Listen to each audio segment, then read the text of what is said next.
Lead and Empower Her with Dr. Julie Ducharme, the show that takes you around the world to share interviews with some of the most successful and relevant people on the planet. Hear their stories and get the most important business lessons they have learned on their road to success, and get exclusive advice on how to implement their success into your life and business. Lead and Empower Her with Dr. Julie Ducharme is brought to you by the Strategic Advisor Board and your host, Dr. Julie Ducharme. Hey, are you looking to scale your business from 5 figures to 6 figures or 6 figures to 7 figures?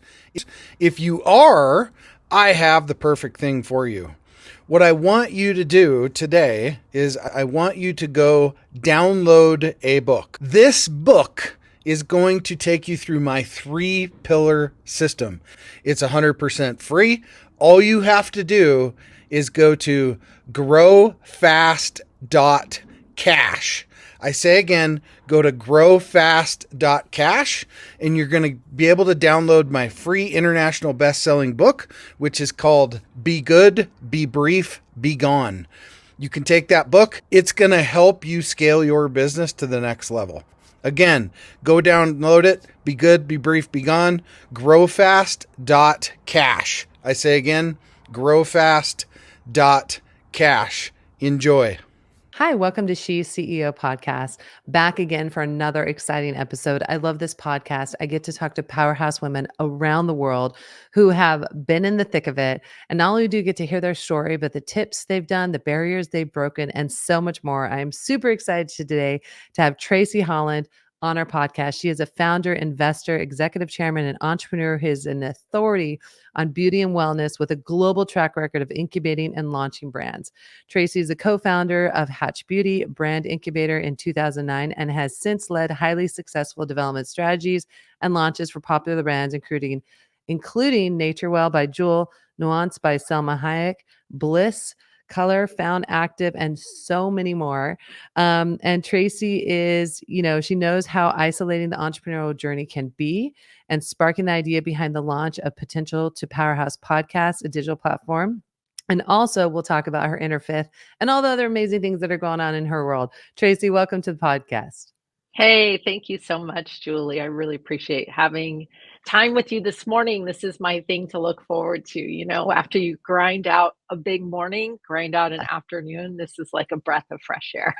Yeah. I feel you. I was up like at 4 this morning, like, oh, okay, time to get started. It's so true. So, well, for those of you who don't know, Tracy and I met at one of my She Talks events. She so graciously came and told her story, and it was so impactful to me. There were things you said that I was just like, yes, like I get it. And I love hearing the authenticity and the transparency that you shared, because very often I believe that women don't feel they can be vulnerable because it makes them look weak.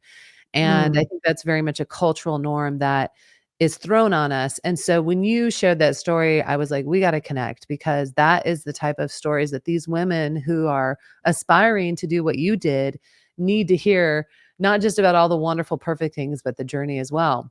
So I'd love for you to tell our listeners some of the backstory of, how did Hatch Beauty come about? How did you end up in this industry? Sure.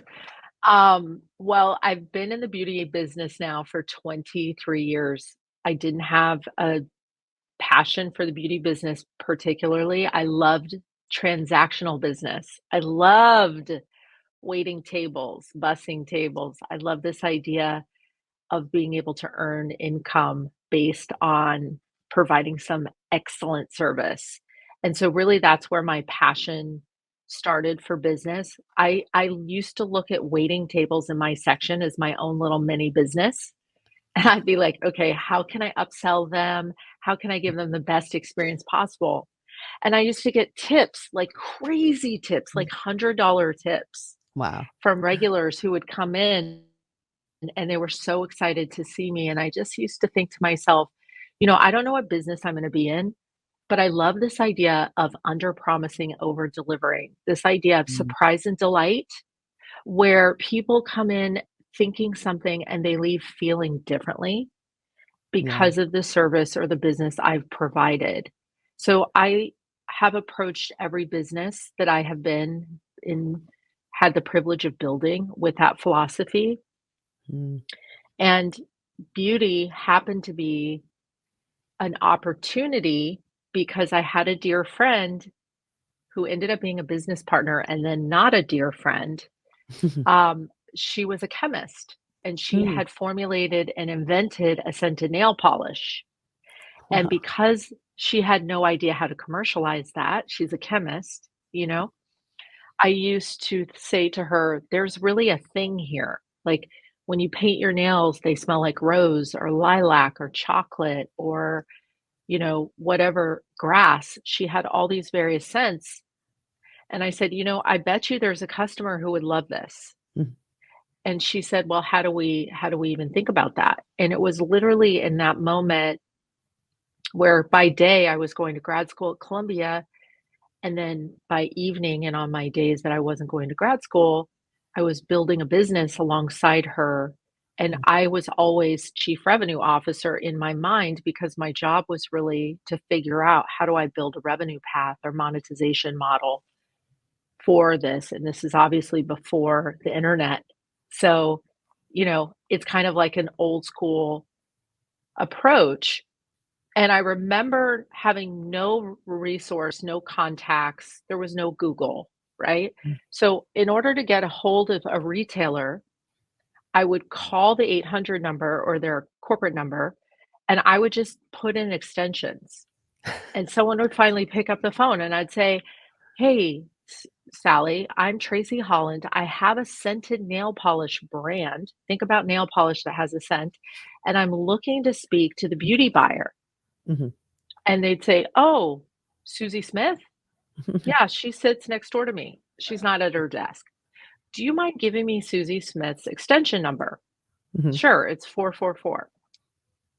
I would go retailer to retailer to retailer, and I would approach it really as I would do any kind of business as I'm starting it with this idea of surprise and delight. And Mm. that was how we built and sold our first business. Mhm.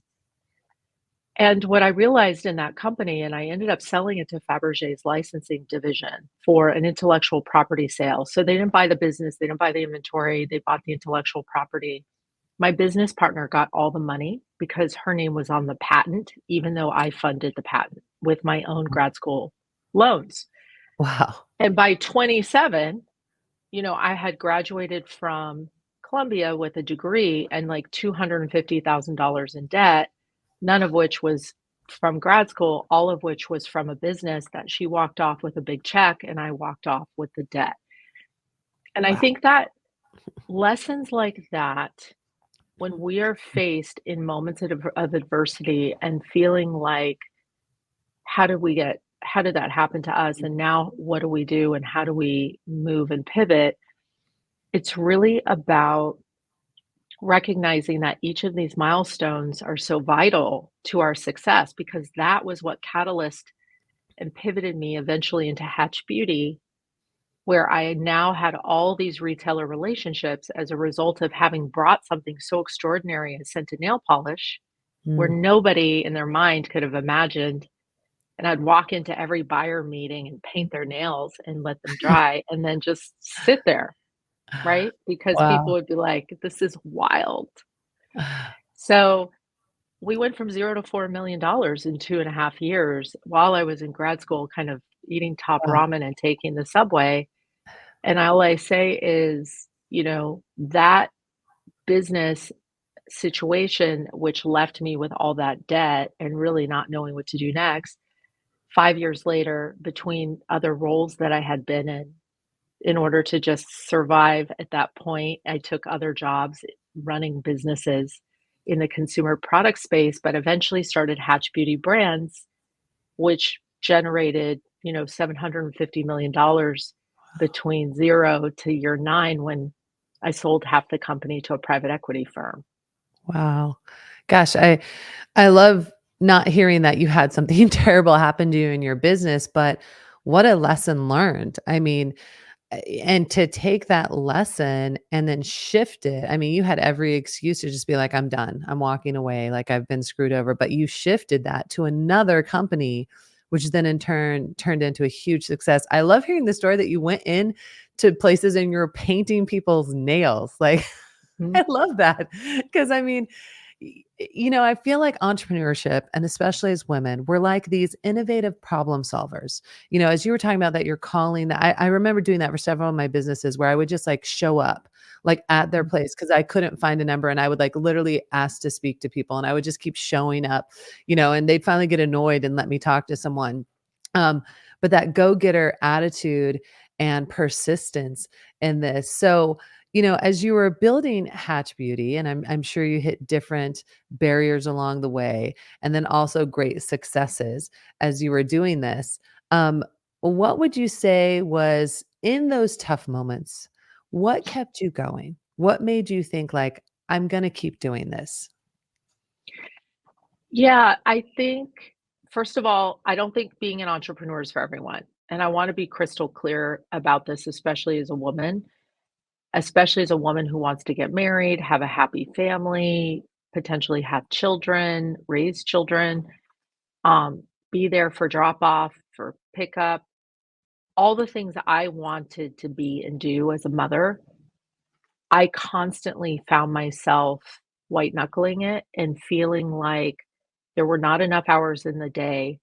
I was not always sure about my revenue plan. I didn't have the security of having a paycheck and a 401k and a vacation time and PTO. All of those things are really, really certainty-based approach Mm, to lifestyle that I would highly encourage women at certain places in their careers or certain places in their life to take a pause and prioritize what's most important to them and not idealize this idea of what it means to be an entrepreneur. mm, I think there's a time and place for everything. If I could fly back in time and hindsight it for myself, I would probably have sat with myself and encouraged myself to take a more corporate role or be, if I was even employable, still to this day, I'm not sure I am because I've never had that experience. I've always eaten what I kill. mm, But when you come from that perspective, there's a heightened cortisol experience that you have where every day is a Monday and it feels like you're mm, constantly running against the clock and it's hard to be present and be mm, at a place where you think you've made it, right? mhm. So I say that because I get asked this question all the time, how did you build a company from 0 to 2 million, 2 to 10, the next year 10 to 35, the next year 35 to 40, 48, the next year to 70 with no funding from a private equity or venture-backed funding, and frankly couldn't get a regular conventional loan until the end of year 3 when we're already tracking to 35 million because we didn't have 3 years of tax returns. Mhm. And at that level, if you don't have assets Yeah. to personally guarantee, it is incredibly hard to get funding and financing. And because I didn't have the experience of how to go raise capital, and I felt like this is not a business. At that time, Hatch Beauty was truly the first beauty brand incubator or co-creator of brands Mm, with third-party brands and celebrity talent and retail in the United States. We had a competitor, that was a French-based company. We knew there was another one in the world. But at that time in the US, we didn't have someone else that I could point to and say, listen, we're mm, fast following these 4 examples of highly successful businesses in this model, and you should back us because we have all this traction. mhm. We Yeah. were in that still proving who we were and what we could do. And the extraordinary growth from 0 to 35 million sounds impressive, but when you think about that kind of extraordinary growth, most investors look at that and say, if you can go up that fast, you can go down that fast. Mm. And so Wow. you have to really be thoughtful about your why. What is your true why for starting the business? In my case, I was born an entrepreneur. It wasn't even a choice of like, Tracy, go get a corporate job at Estee Lauder and work there for 5 or 6 years. and then go back and become an entrepreneur. I admire people who do that because I think there are times in your life where prioritization of family or raising children or taking a pause is really admirable because it's kinder to yourself. Hmm. So Yeah. I always want to be candid and not over glamorize the word of being entrepreneurial or having the word entrepreneur on your title 10 years ago or maybe 15 or 20 years ago was considered like you were a vagabond.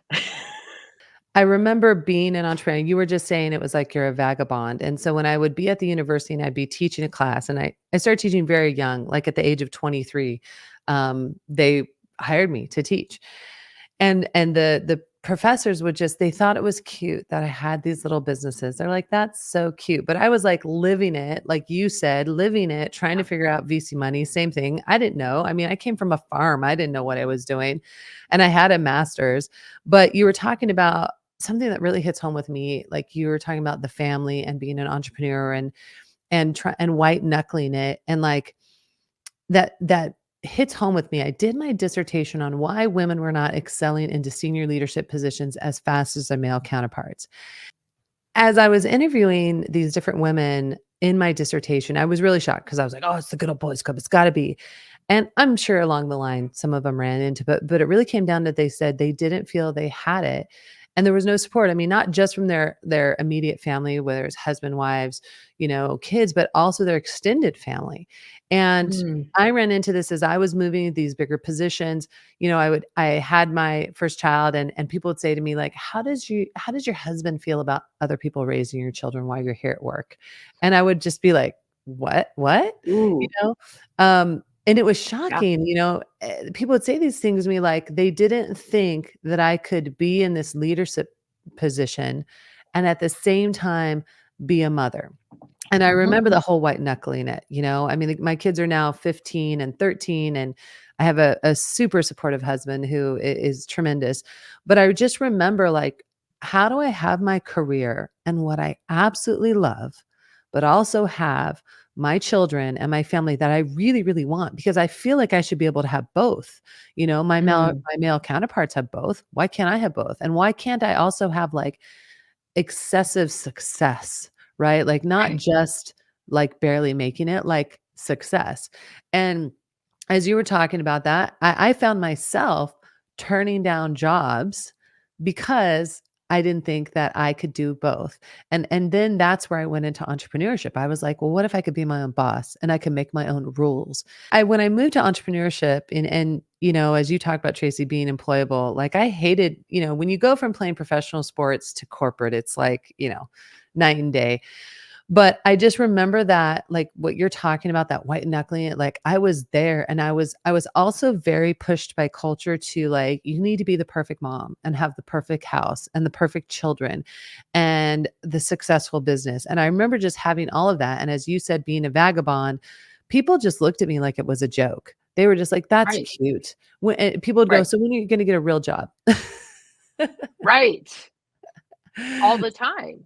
Yeah. And I think, this is where our own self-talk is already so punitive, right? Our own thoughts and self-talk can be harsh. And so to hear from the outside world kind of this head scratch, questioning, I got, "Oh, you're the mom who sends her kids to school in Uber." And I was like, "Yeah, that's true, but at least it's Uber Black." I love that. I'm like, I love you that. know? Oh my gosh. So Well, the reality is, um, what I can say to you is if you decide, listen, I want to be a mother, which I have 3 kids. I'm a single mom.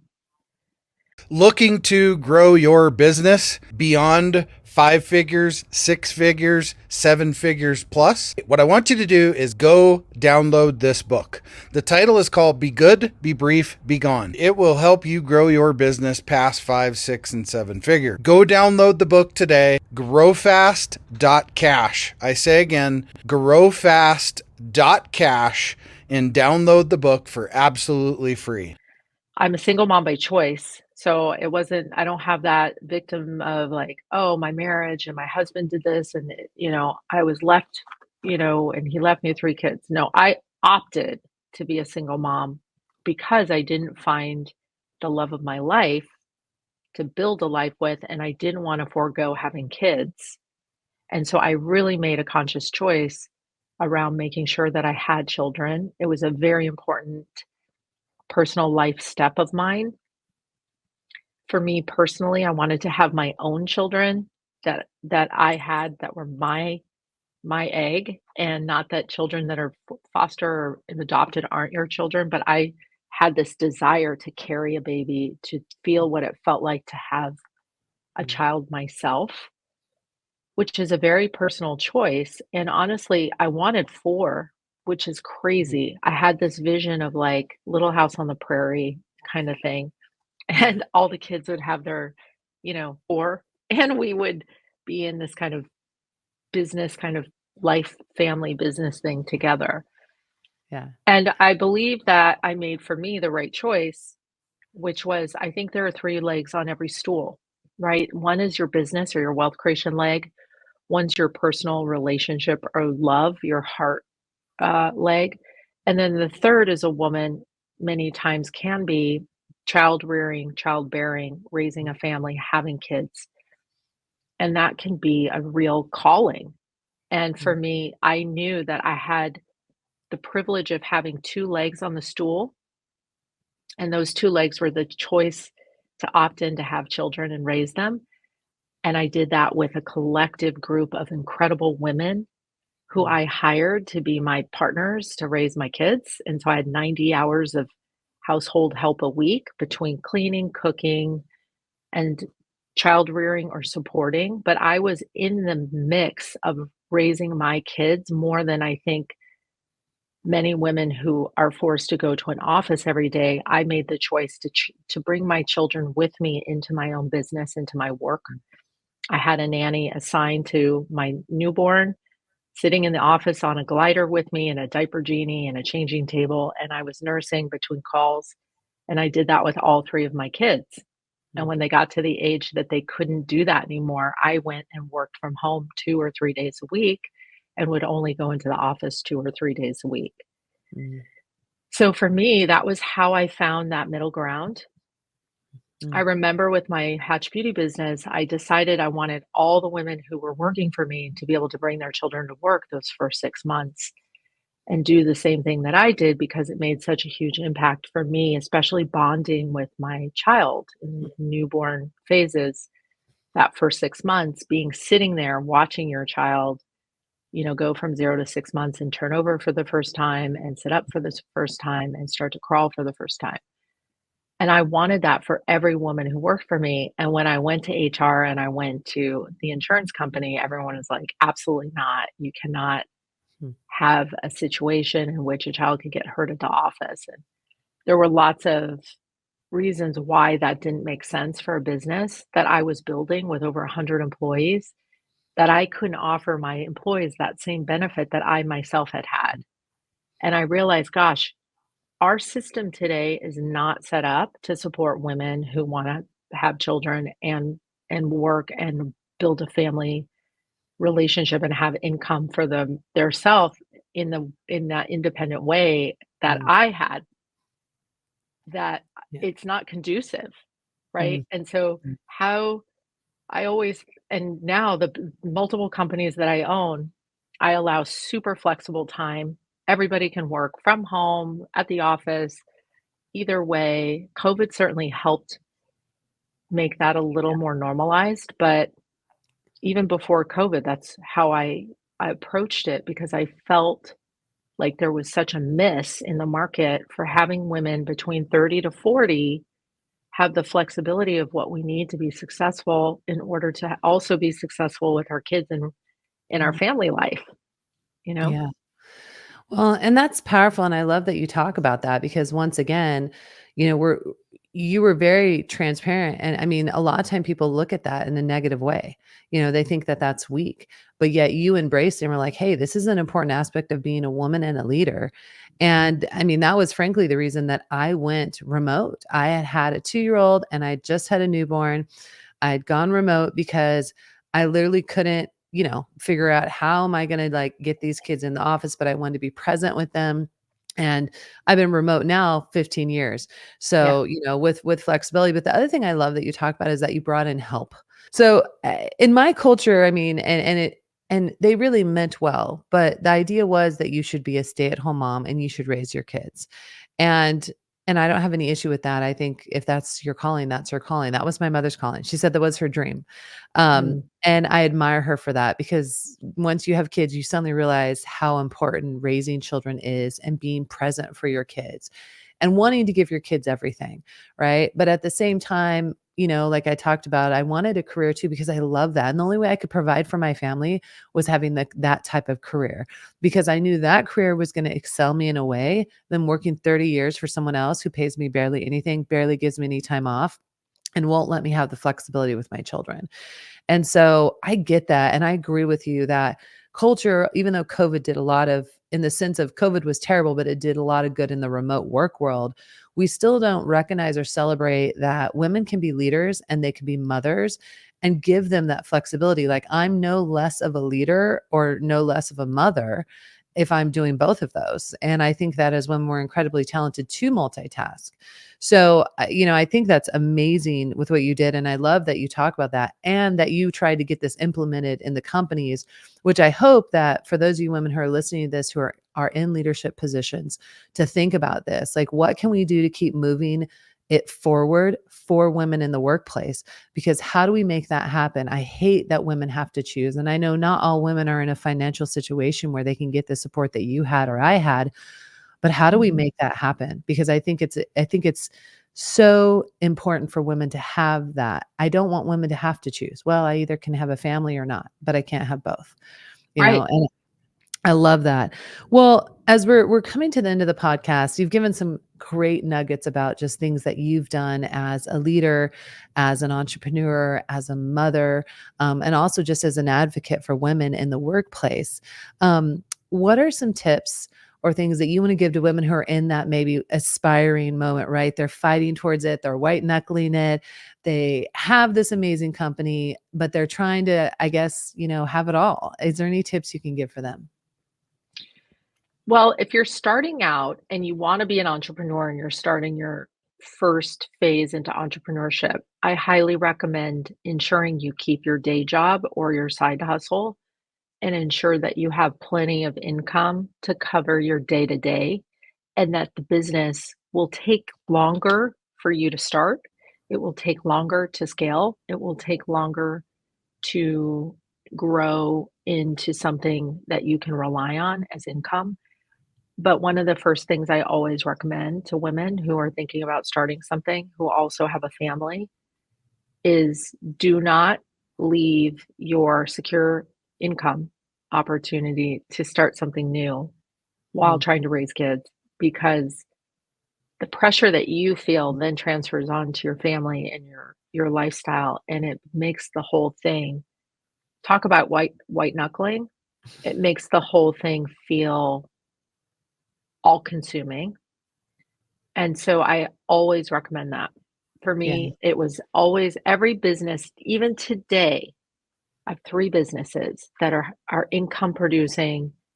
One of them pays for my lifestyle, one of them income producing pays for the team. So all of my payroll is covered by that other income producing. And the third one is going into inventory.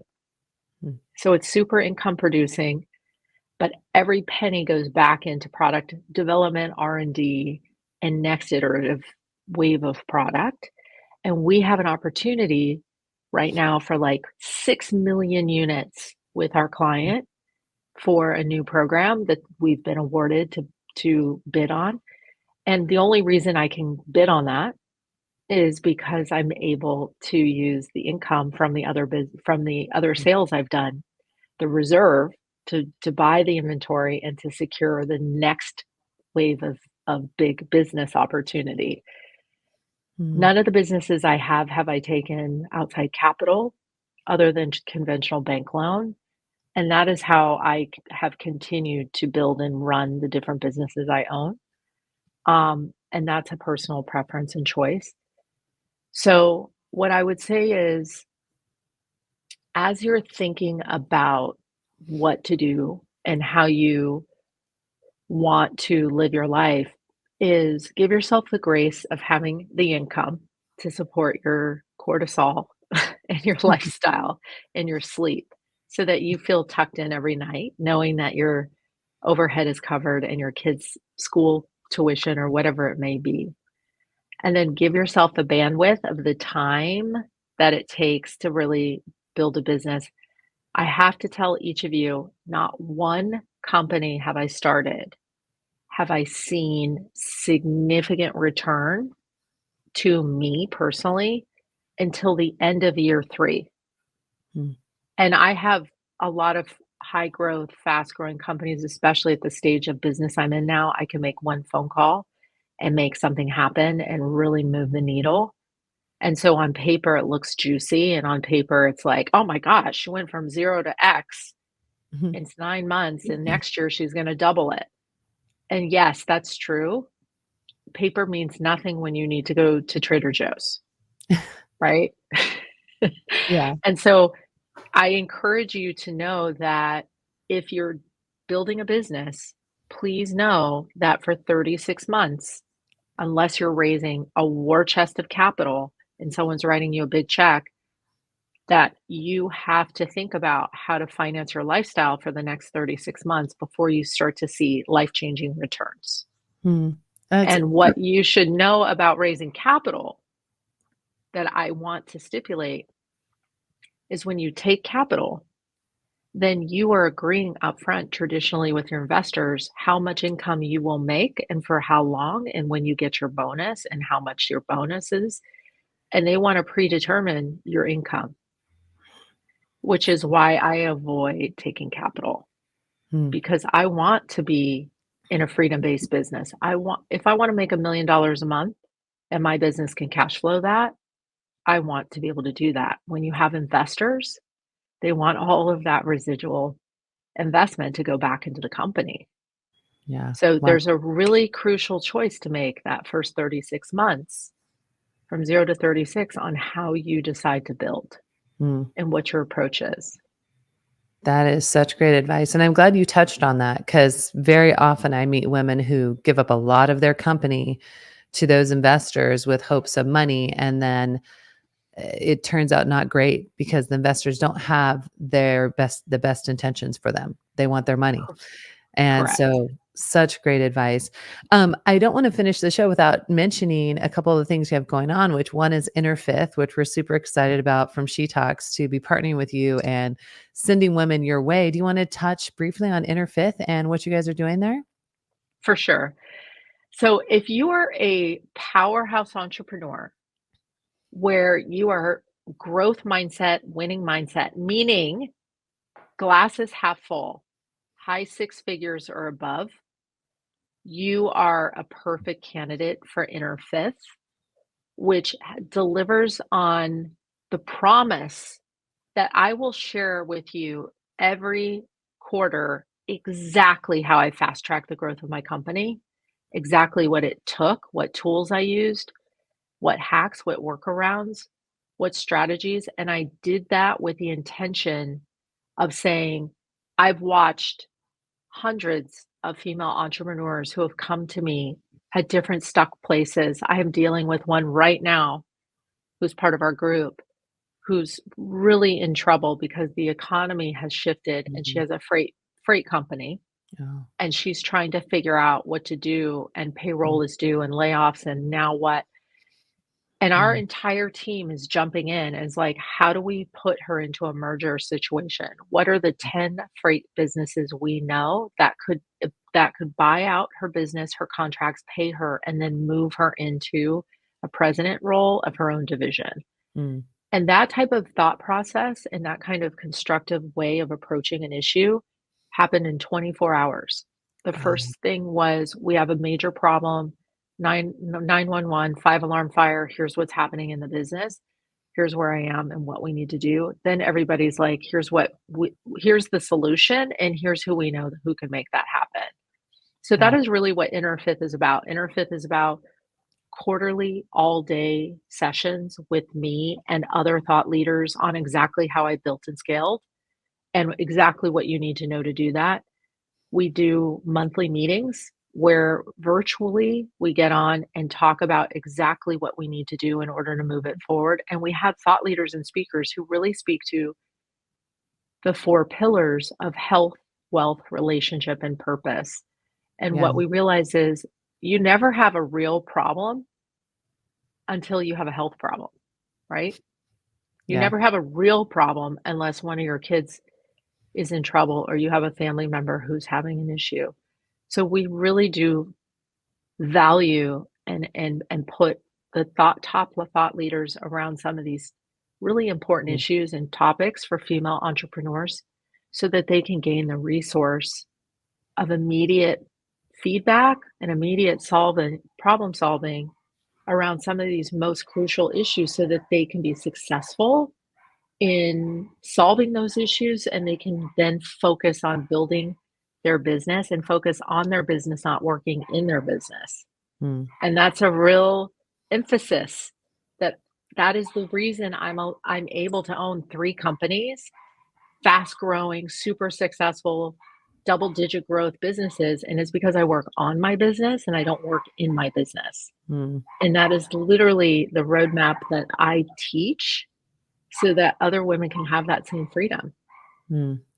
I love that. It's powerful, and we're super excited to forward She Talkers to you. We've been curating groups of them and talking to them about you, and we're so excited to do that because I would have dreamed of that when I was 23, 24, building these businesses, literally just figuring it out on my own. And like you said, I didn't really have the internet. I didn't, it was so different. And to have an opportunity to work with you and your team, I got to come to one of your Inner Fifth meetings, and it was so powerful, and just walked away just like, wow.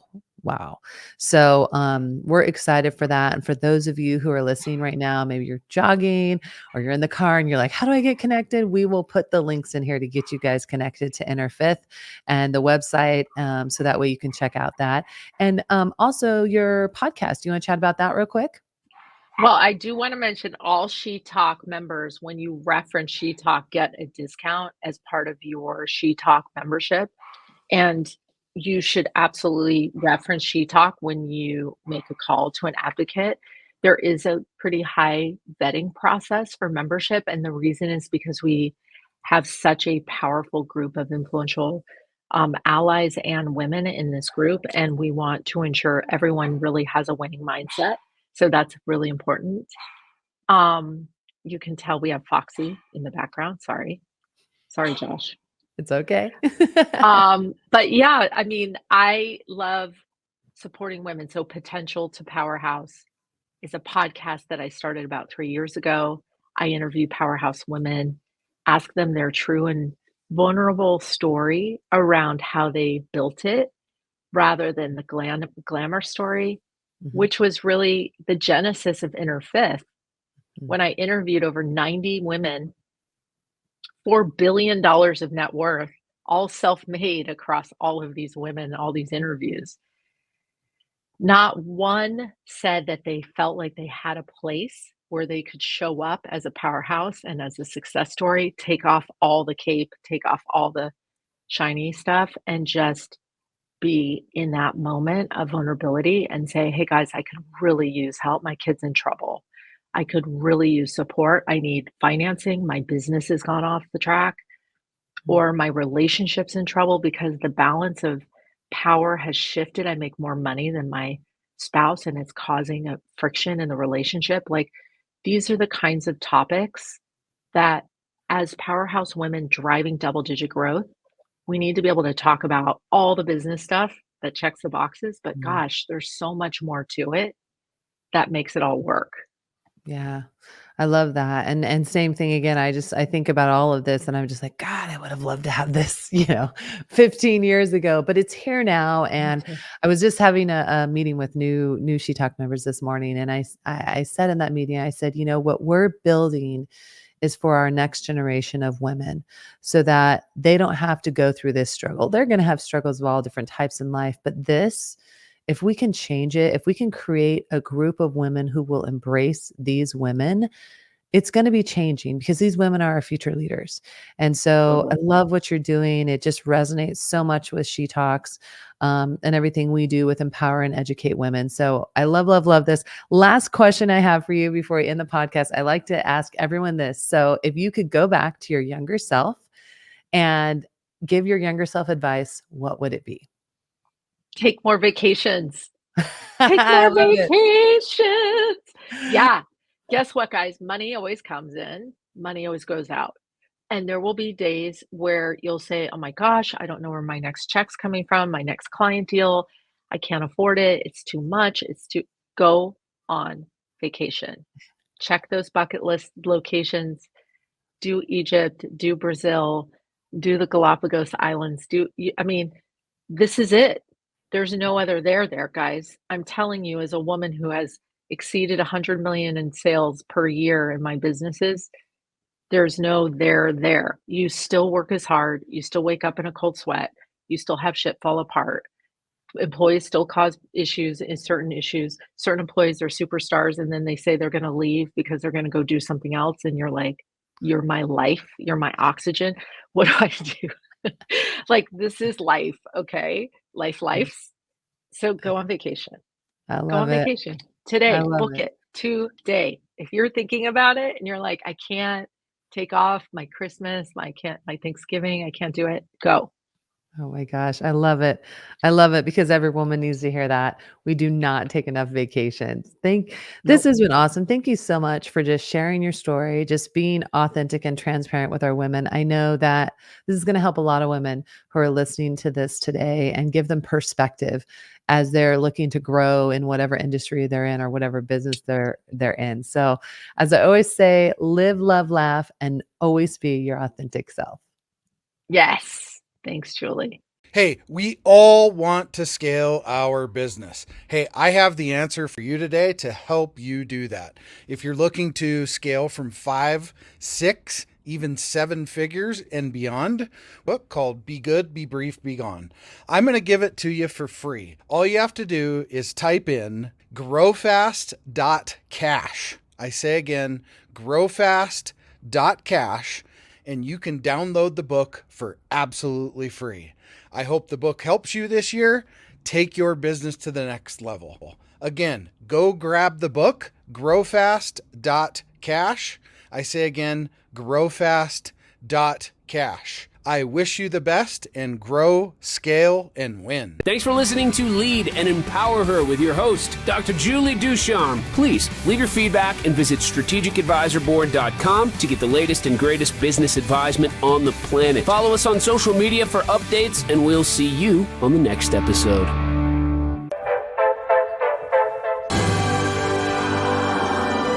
There it is. Magnum. Holy moly. Yeah, baby! That's what I've been waiting for! Dear God. It's beautiful.